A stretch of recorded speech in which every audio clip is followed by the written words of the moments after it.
Nous avons rencontré le gouvernement aujourd'hui dans le cadre des négociations gouvernement central pour sortir de l'impasse actuelle dans le monde de l'enseignement.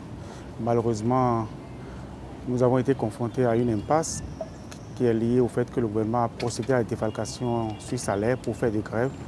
Nous avons posé ça comme une question préjudicielle que le gouvernement n'a pas accepté de traiter avant que nous l'abordions l'ordre du jour.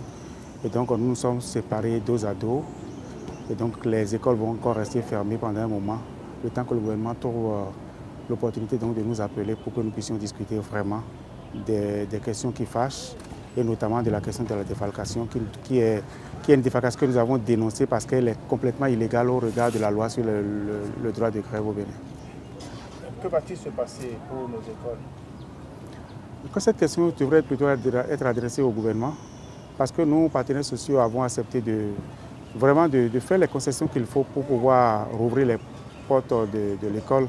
Malheureusement, vous savez, lorsque vous êtes un gouvernement que vous ne voulez pas respecter les textes de la République, vous vous retrouvez donc dans ce genre de situation où les classes vont malheureusement rester encore fermées. Je crois que cela interpelle les parents d'élèves, cela interpelle la société civile, cela interpelle tous les citoyens pour qu'ils mettent la pression sur le gouvernement afin que nous puissions avoir vraiment un vrai dialogue qui permet de toucher les problèmes et qui nous permette de rouvrir les classes dans nos écoles.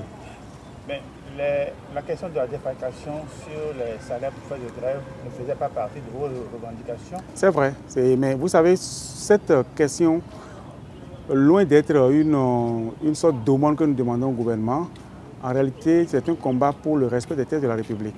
La loi sur la grève a été claire et a défini les conditions dans lesquelles on peut procéder à la défalcation.